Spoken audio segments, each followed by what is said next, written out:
partenaire idéal, comme tu l'as dit, on va parler d'évangélisation, donc on ne va pas parler du mariage. Allez, tout le monde est déçu là. Et puis oui, on verra qu'on a un partenaire idéal qui est disponible pour nous. Nous savons, la Bible dit deux valent mieux qu'un, et même vous avez certainement remarqué que lorsque vous voulez faire des activités, ben, vous préférez parfois avoir un partenaire. Mais pour certaines personnes, ils veulent un partenaire d'affaires, d'autres personnes veulent un partenaire de vie. Et aussi, quand on parle d'évangélisation, mais on a besoin d'être en partenariat, et on a besoin d'être en partenariat avec celui qu'on appelle aujourd'hui le partenaire idéal, qui est le Saint-Esprit.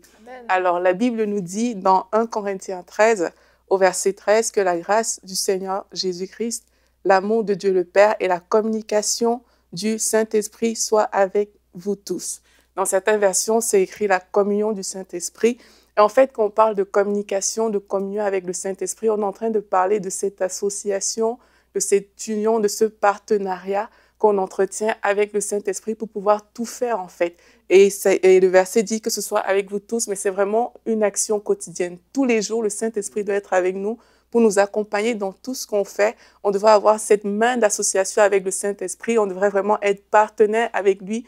Et une fois que ce partenariat est établi, ben, le Saint-Esprit va nous communiquer des choses qu'on pourra vraiment pratiquer et mettre en avant. Et c'est le cas aussi lorsqu'on sort pour évangéliser.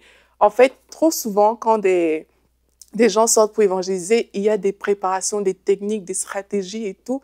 Mais vraiment, l'idéal serait que ces stratégies viennent directement du Saint-Esprit. L'idéal serait que la préparation qu'on a soit d'abord une préparation spirituelle qui nous vienne du Seigneur. Et une fois qu'on est sur le terrain avec des stratégies que le Saint-Esprit nous a communiquées, avec les pensées que le Saint-Esprit nous a mis à cœur, mais là, on peut œuvrer, on peut opérer. Et c'est ça qui crée le miracle, en fait. C'est ça qui crée le salut dans la vie des personnes qu'on va rencontrer. Alors, qu'est-ce qui se passe quand on parle du Seigneur, par exemple, à un nouveau converti? Mais la Bible nous dit, dans Jean 16, au verset 8, « Quand il sera venu, il convaincra le monde de péché, de justice et de jugement, de péché parce qu'il ne croit point en moi, de justice parce que je m'en vais à mon Père et que vous ne me verrez plus, et de jugement parce que le prince de ce monde est déjà jugé. » En fait, dans ce verset, Jésus parle à ses disciples du Saint-Esprit et il dit quand le Saint-Esprit va venir, mais c'est lui qui va convaincre le monde de péché, c'est lui qui va convaincre le monde de justice, c'est lui qui va convaincre le monde de jugement. En fait, quand on va à l'évangélisation, c'est l'œuvre que le Saint-Esprit opère dans la personne à qui on est en train de parler. Vous allez remarquer, parfois vous parlez à quelqu'un, vous ne connaissez même pas sa vie, mais vous dites des phrases qui vous semblent banales pour vous. Mais la personne dit, mais comment toi tu sais ça? Mais qu'est-ce qui se passe? Pourquoi est-ce que toi tu racontes mon histoire? Et puis parfois vous dites des choses simples, mais des gens se retrouvent devant vous en train de pleurer, en train de... Leur cœur a été touché. Et ça, c'est l'œuvre du Saint-Esprit, en fait. Amen. Nous sommes les instruments que le Saint-Esprit utilise et nous posons des actions qui peuvent nous sembler à nous-mêmes parfois simples. Et quand on regarde la réaction autour de nous, on peut que se dire « Ah, mais tiens, mais je ne savais pas qu'une parole juste simple comme ça aurait pu avoir autant d'effets. » Et ça, c'est vraiment l'œuvre du Seigneur qui le fait dans la personne. La Bible dit que quand le Consolateur sera venu, en parlant du Saint-Esprit, mais l'Esprit de vérité, donc le Saint-Esprit, c'est l'Esprit de vérité, il vient du Père, il rendra témoignage de moi. Il rendra témoignage de Jésus. En fait, rendre témoignage, c'est affirmer une vérité qu'un témoin a vue et pour donner une bonne impression, en fait, de la personne. Quand on dit « je veux rendre témoignage de quelqu'un », le but, c'est de donner une bonne impression de cette personne-là. Mais c'est le Saint-Esprit seul qui peut donner une bonne impression de Jésus.